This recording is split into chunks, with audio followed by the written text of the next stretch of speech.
Let me thank my friends, Aliko Dangote, Tony Elumelu, many of you from the private sector for sparing this time to help our nation.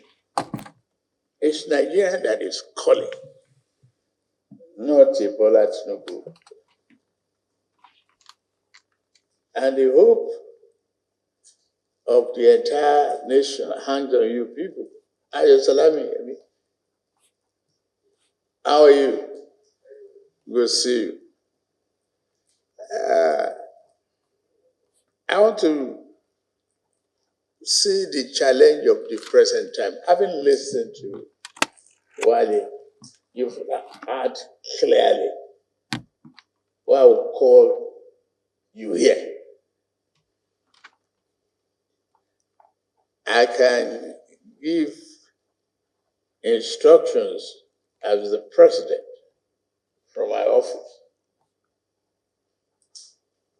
but I believe so much deeply in the organized private sector, the partnership to drive the economy of this country, for reforms and stabilization that is necessary.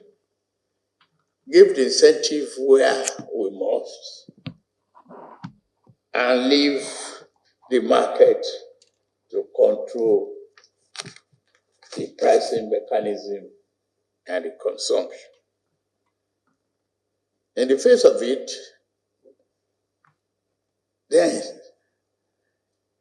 we have the challenge of energy security.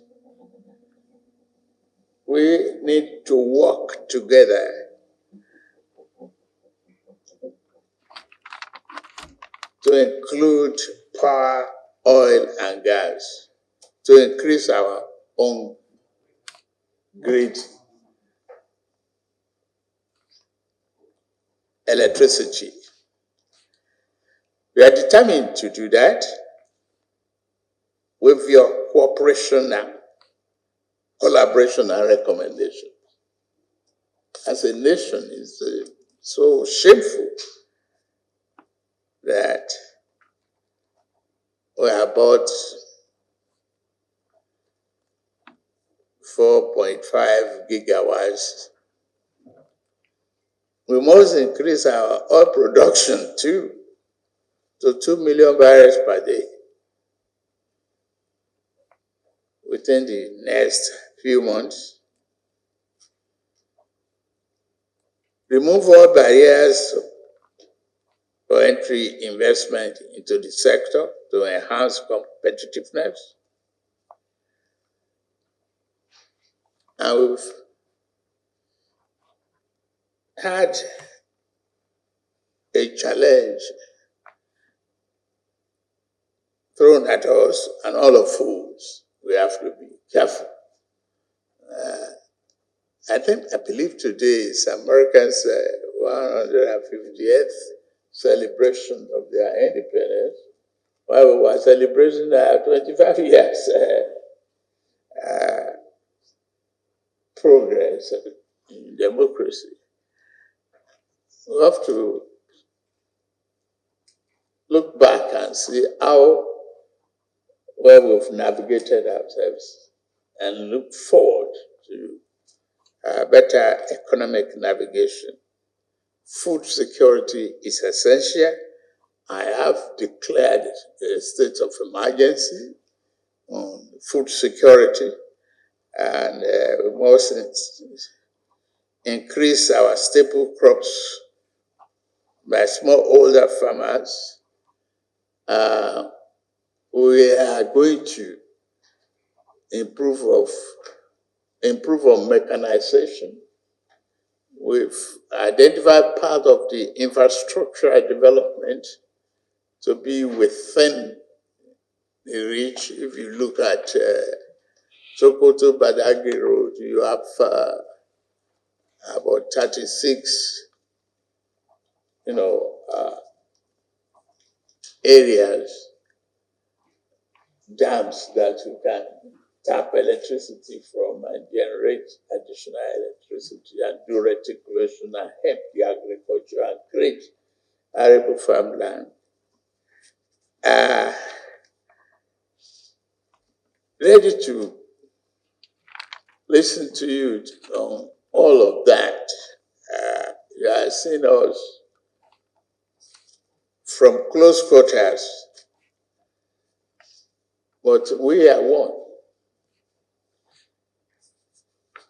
And we feel the market pinches differently.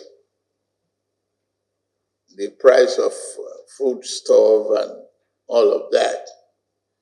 Believe Bismarck Rewani will be able to make additional suggestion on what we are lacking or what we should do to stabilize this economy.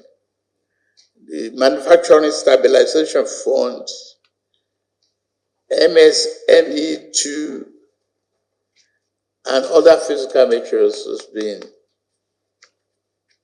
enumerated. I just want to say thank you for responding to this call.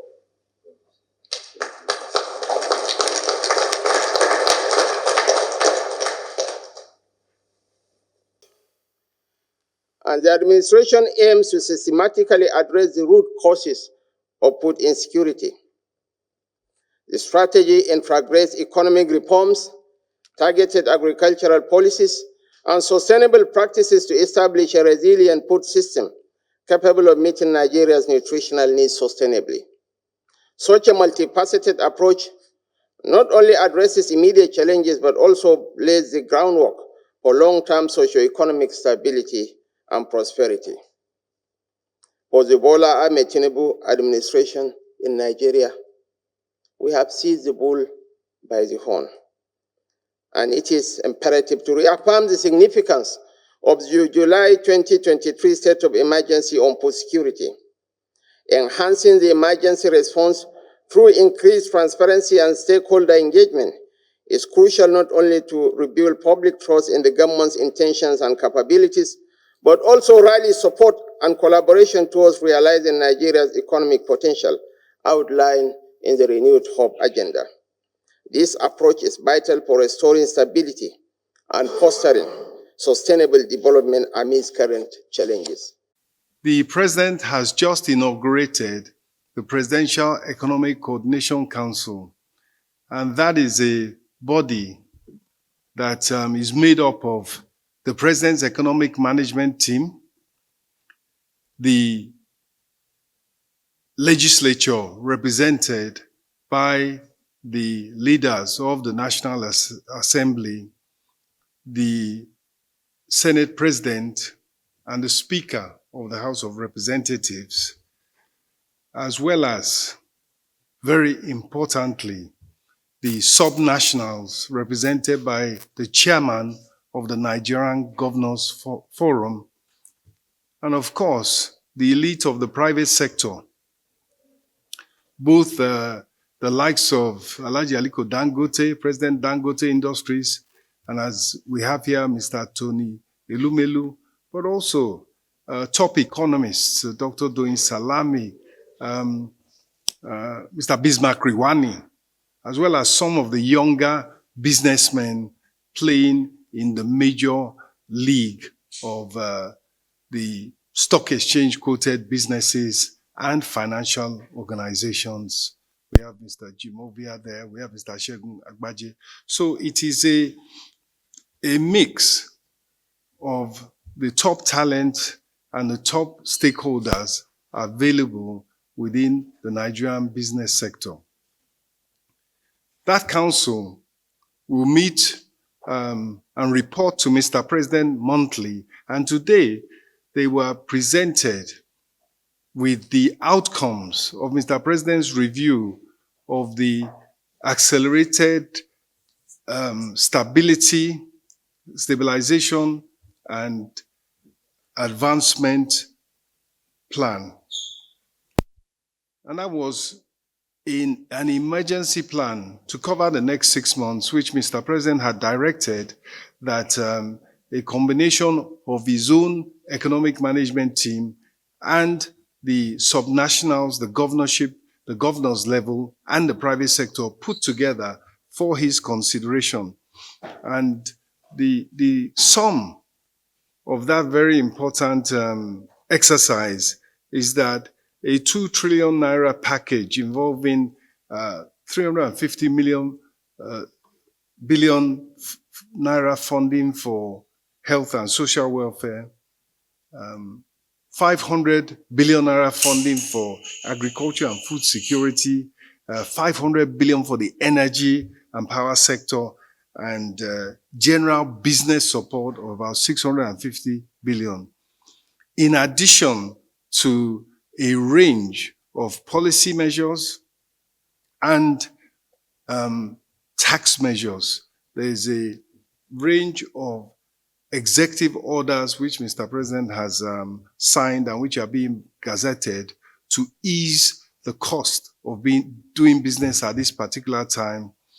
There are a number of funding which will reduce the cost of interest, reduce the interest rate for certain sectors in the economy, the small and medium scale in particular, but also some larger companies. There's a line of credit that will allow them to fund cheaper than the elevated rates. This plan is a means of trying to stabilize the economy and get business growing again. We know what has happened since the macroeconomic measures which were necessary and which have been implemented in a determined and consistent manner. They led to elevated costs both for industry and for individuals. And before turning over to my colleagues at this event, I will say that the number one priority that Mr. President focused on was food production, food security, nutrition security. He has ordered the Food Nutrition Council, Food Security and Nutrition Council to immediately go to work. And the Vice President said they had a meeting on the food system just yesterday. So the commitment to providing food at an affordable price and in available quantities is uppermost in Mr. President's mind at this particular time. In addition, the commitment to reducing the losses in the oil sector, in the crude oil sector, and in fact, getting crude oil production and sales up to 2 million barrels a day was another target, another commitment that was made today as one of the measures that can assist the whole society by providing not just additional revenue, but additional foreign exchange liquidity to the economy. On that note, I will just re-emphasize that as the economy has been stabilized, it is now turning to looking at what areas need to emphasize to grow the economy as well as to provide social protection. So agriculture and food is uppermost, but infrastructure is also key. And I'll just give you two examples of that. But in the oil and gas sector, there have been improved incentives and ease of doing business and international competitiveness brought to the oil and gas sector through a range of fiscal measures that have made it more competitive. As a result of that, we've seen transactions completed, Total Energies in the gas sector, and I think Ajib today in the crude oil sector. But in addition, there are two major projects that have been long in the making that this government has had the commitment to complete. The Ajaokuta Kaduna Kano gas pipeline is expected to be completed by the end of this year and latest first quarter next year. That will provide a surfeit and surplus gas supply, for power, for industry, for residential use, for fertilizer along that corridor, and give the opportunity for private business to come in and revive industries, revive jobs and economic activity along that corridor. Secondly, the OB3 pipeline that carries gas from the east of the Niger Delta to the west has been in the making. That project has been on for 17 years. And it is now under President Bola Ahmed Tinubu that we are looking at a completion date of next month. And the difference that that will make is that it will allow the major fertilizer producers. We have here joining us Alhaji Aliko Dangote, President Dangote Industries, who I mentioned earlier was a member of the Presidential Economic Coordination Council. He and other major producers will now become net exporters of fertilizer, and they will become net earners of foreign exchange. That transaction, that project is around the corner. So those are that's the optimism that we can look forward to in terms of what is imminent in terms of job creation and improved economic output. I will stop there because I do have others on this podium with me, and it's important to hear their contributions. But I hope that I've given you a sense of the planning and the coherence of the financial and economic plan of the government alongside its total commitment to social protection, to providing food, to providing nutrition, and making it available and making it affordable. The economy, the pride of place given to the private sector. So the coordinating minister and I are appropriately situated between two titans. That's the Nigeria. Our renewed hope agenda, our economic planning model have recognized that we must give pride of place to our private sector. And today what Mr. President inaugurated reflects his conviction that we must give that pride of place, and recognizing that we are a federal setting and the subnationals are important. Just last week, Mr. President met with the subnationals, the state governors in particular, at the National Economic Council meeting. And in that, he challenged them, among others, to give him a plan about accelerated food production and social protection on a word-by-word basis. This is similar to what many countries have done, federal countries, so that he can respond by supporting specific needs. And equally before them, Mr. President had met with the private sector leaders, including those that are seated here, Mr. Tony Amelemelu and Alhaji Aliko Dangote, and assured them that this is a government of dialogue with the private sector. Their input matters, their support matters, and we are encouraged that they support the macroeconomic reforms that are being undertaken, even while cautioning that we need to do more to ensure that the social inclusion and protection is provided to those who are otherwise affected more negatively by the reforms. And the coordinating minister of the economy is very clear in his mandate that he is to mobilize both the subnationals and the private sector, consistent with the mandate given to him by Mr. President, and all of us in the cabinet are to support him. And we are glad that today, yet again, a council has been inaugurated, and we believe that more positive outcomes will be recorded.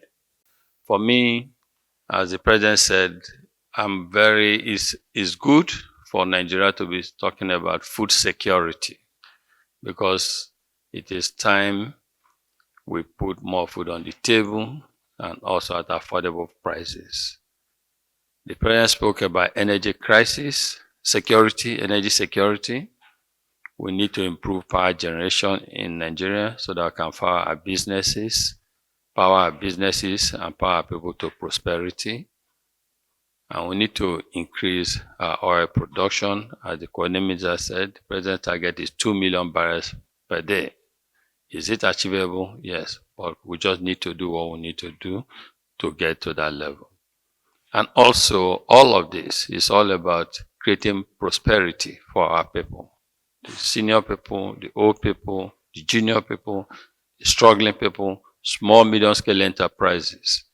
It's all about giving economic hope to our people. It's all about creating jobs, for our young ones. So we hope that with the private sector working with the federal government under President Tinubu, that things will begin to improve. That is the aspiration. That's why what the coordinator said about the amount of money that have been approved now for disbursement are all targeted to achieving better life for everyone. So I look forward to more prosperous and better country, and I look forward to us creating more jobs for our people and to us also supporting the small and medium-scale enterprises.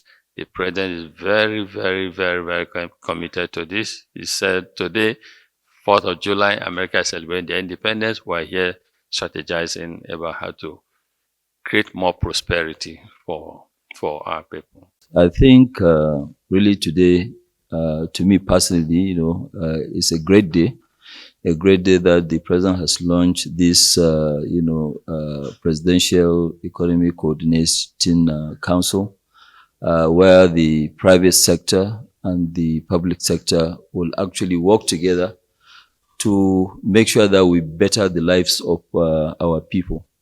You must have heard, even though I'm sorry I came in a bit late, I was addressing the press again outside.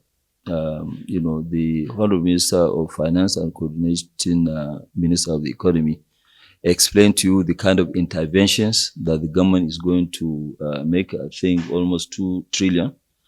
Apart from that, we are going to sit down and advise government the kind of policies that government will roll out. Most of these things, we have them. They've already been discussed over and over. It's just a matter of implementation. And I think the choice of people that we have at this, Presidential Economic Coordinating Committee, they are good enough to be able to advise government how to implement. Our own from the private sector is now, to actually do our own bit, which is to invest heavily and create jobs. Government, they don't really create jobs, but what they do is to give us the right policies, which I think we have all these policies. You can see intervention in gas. What the Honorable Minister said earlier on, getting OB3 alone to work will have additional $2 billion incoming, inwards into the economy. It will help. There are other also industries that will also bring in a lot of money into the country. Like what I keep saying, our own issues are not that bad. This economy can be turned around within few months, and I think we're on that way. I must really thank His Excellency, Mr. President, for inaugurating this council, and we'll start meeting immediately, and I can assure you, you'll see a lot of changes coming. I know that everybody is in a hurry, but we have what it takes to turn around this economy. Things are not going to be bad. We're now just we've gone to the bottom, but we're going to rise up and make sure that we make every single Nigerian proud to be a Nigerian.